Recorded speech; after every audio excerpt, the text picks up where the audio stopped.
Yeah, it's pretty it's pretty sad. And the other thing involving Russia this week, guys, is the fact that Russia flew nuclear capable bombers just off the coast of Alaska on 4 consecutive days.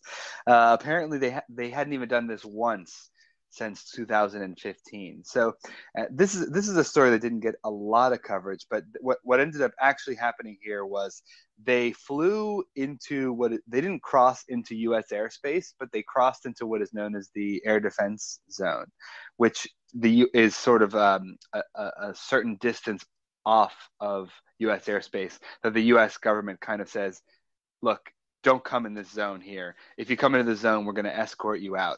And they sent nuclear capable bombers on 4 consecutive days. So, given the gross incompetence of the Trump administration, do you think that this is an attempt by Putin and Russia to sort of just tempt and test the Trump administration? Or like, what do you guys think is going on here? They're, yeah, I think they're probably testing a little bit, like what's the American government's response to those actions. Yeah, the thing I fear is just that Trump, as being the guy that's the head of the entire organization, is so prone to being baited to respond to, I don't know, like if Kim Jong-un tweeted that Donald Trump's hair looks weird, Trump would try to freak out about it. The Russians are probably like testing the fences a little bit too. So I think that's pretty concerning. And again, I hope, as much as I hate the military-industrial complex, maybe they hold us back from Trump making a stupid decision. You know, if they see the planes flying around, like near Alaska, which they've done as recently as 2015, if there's some restraint that's possible, I hope they choose that as a decision. And I think the timing of this was also probably strategic because we all know that this week as well, guys, Sarah Palin was in the White House. So there was nobody watching Russia from her backyard, So this is like the air defense zone. Oh my God, yeah. Right. I don't know. She's our primary radar source in Alaska, right? I could be trying to connect dots here that don't exist, but is anybody else seeing the patterns here? Palin's in the White House, Russia is going into Alaska. It doesn't make sense. Yeah, I think you are right to make that connection, Tarek. I mean, clearly we depend too heavily on Sarah Palin for our defenses in Alaska. Drill, baby, drill. All right, I want to go on to the next topic, to the coveted Clown of the Week segment. Ooh, Tim, do you want to kick us off this week with your choice for Clown of the Week? Yeah, sure. So, big story this week is Alex Jones is going through a custody battle right now. He recently, this is a divorce trial. He's getting divorced, and some really incredible details have come out about him over the course of this trial. So I'll just go through them. I mean, they're all so ridiculous. I almost can't even rank them from most ridiculous to least ridiculous. But first one is during the prosecuting lawyer or his ex-wife's lawyer reported that during deposition, Jones couldn't remember his kids' teachers' names, saying, "It will pop into my head. I ate too much chili." And the attorney replies, "Does chili affect your memory?" And Jones replies, "Big bowl of chili. Sure does, yeah." Wait, guys, wait. This makes sense to me in that maybe, so we all know beans good for the heart. The more you eat, the more you fart, right? But maybe he was farting so loud that he couldn't hear his own brain think. I don't know. Like, does that make sense? Does that resonate? No, that makes sense. That doesn't pass the smell test for me, Tarek. So I was gonna go with like just like his stomach was up, or like the blood, all the blood in his body has traveled to his stomach to help him digest this huge bowl of chili that his brain was deprived of blood. Was this an endorsement of some sort of chili company, or where was he getting this chili? I don't know, but I want some of it. Yeah, this is ridiculous. I mean, this Okay, guy is so on crack. This guy yeah, is on crack. speaking of drugs that Alex Jones enjoys, he also claimed that he sometimes smokes marijuana nearly yearly, quote, to monitor its strength, which is how law enforcement does it. He then added that he tested it because he believes it is now too strong, a development he blamed on billionaire and political donor George Soros, who he claimed in court has brain damaged a lot of people. So, this is just getting weirder and weirder. I mean, it doesn't surprise me, that's why he justifies his smoking of marijuana. But I mean, this is interesting because I think his audience, I would imagine, would be pretty anti-weed, right? Because conservatives tend to be opposed to weed and opposed to legalization. So I mean, this might hurt him in terms of his viewership or his listeners. Yeah. Well, and of course, his lawyers also say that he's a performance artist when it comes to his persona on TV. And so as a result, maybe he could just say like, "Oh, this weed smoking stuff, like that's separate from my public persona."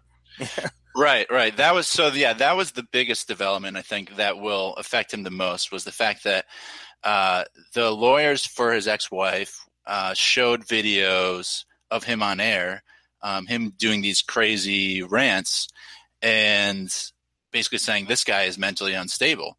And then his lawyers had to argue that he was a performance artist, that he was just pretending to be that person on TV, which clearly, as you pointed out, Rahul, is going to hurt his viewership, I think, because now he's basically having to admit that he's a fraud and he doesn't actually believe these things. Yeah, he's such a good guy though, testing out the strength of marijuana every year. I mean, they'll have to like give him kudos for that. That's some offsetting right there. That's true. I mean, he's doing everybody a service. I wish I had thought of that excuse before. that's like, hey, Mom, that bowl you found in my room. I was just testing out the strength, doing a community. It was George Soros' fault. George Soros. Maybe there was weed in the chili, guys. That's why he couldn't remember the name of his kids' teachers. Wow, that's a mighty good bowl of chili. Mighty good bowl of Hormels. Well, all right, so I'm gonna run through just a few more, just real quick. He can frequently be found drunk and shirtless, apparently, because his. Wait, but that happens to all of us, though, right? Yeah, that's true. I mean, everybody gets drunk and shirtless every once in a while, but this is seeming to be more of a pattern because I mean he's done it on air a number of times to try to help sell his male vitality products, but apparently he's also fond of disrobing during counseling sessions with his wife. Which I found to be it's just a hilarious visual, like he's probably like why do we need counseling when I got this? Exactly. I mean, he's got a point, right? I mean, a male, such a manly man shouldn't have to go to counseling. And then let's see. He also is bitter that his 9/11 truther theories never garnered a Pulitzer Prize. Which I found pretty funny. What? Oh my God! This keeps getting better and better. And the last one is he was, I guess, formally diagnosed with a narcissistic personality disorder, which what? It doesn't really surprise me. This is leaving me like so hopeful that the Trump University case like unsettles and we can get some truth like this out of Trump because he definitely has that same disorder. Yeah, exactly. So, without further ado, I'd like to formally nominate Alex Jones as Clown of the Week. That was Wow. good. I didn't realize we had such parliamentary procedure for Clown of the Week. Um, it does seem like a little bit of a layup for Alex Jones this week. I'll quickly mention my nominee is Mike Pence. He's been out in Asia. I think he's been all over in East Asia and Southeast Asia. I think he's been in a few countries and trying to act really tough on North Korea. He's had all sorts of photos where he's in a leather jacket, and he said some phrases like "the sword is steady" or something like "the sword is at our side." The era of strategic patience is over. Just big boy language. But we all know as Americans that he's afraid to have dinner with a woman that's not his wife. So it's very very empty words. So I toss up Mike Pence as this week's clown. And he had the Letterman jacket on too, which like totally strikes fear into the heart of all of our enemies. I mean, did you see him when he's Yeah, like, exactly.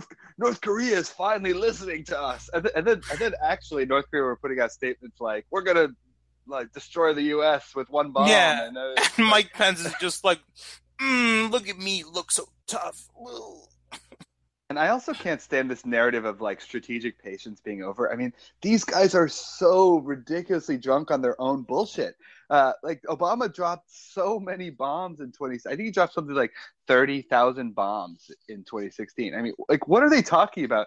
Era of strategic patience, as if Obama was Neville Chamberlain over there appeasing North Korea, when North Korea has been pulling the same BS for their entire existence.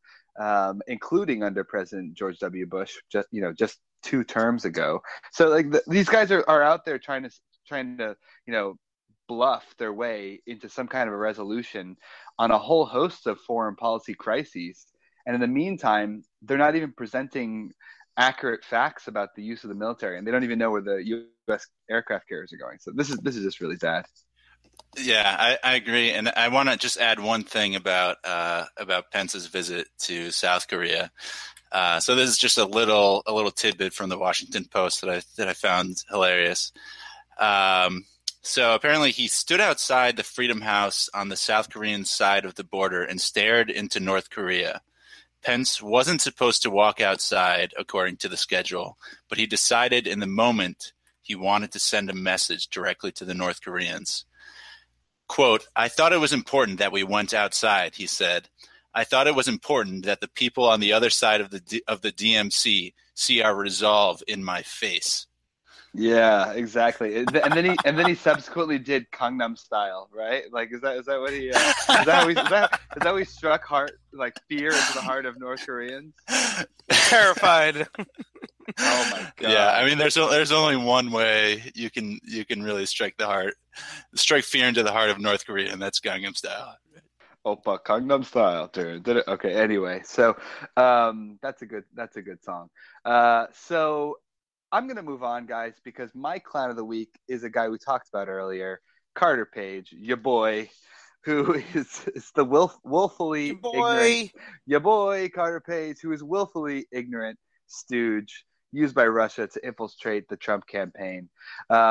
Everything from a FISA warrant that Tim talked about to the CNN bombshell report this week to actually something that I think we should give more time to on this podcast, which are conspiracy theories. We did a nice job of touching on the George Soros making marijuana too strong conspiracy theory from Alex Jones. But there's a conspiracy theory out there that says that the July 2016 visit to Moscow by Page actually was an attempt to bring a secret recording of Trump asking Putin for help with the campaign. Now, I don't exactly believe this theory, but there's something entertaining, and if it were true, it would make Carter Page even more of a clown of the week to go through such. He's like the R2D2 of the 2016 campaign, okay? And he's going to please, Vladimir, you're our only hope.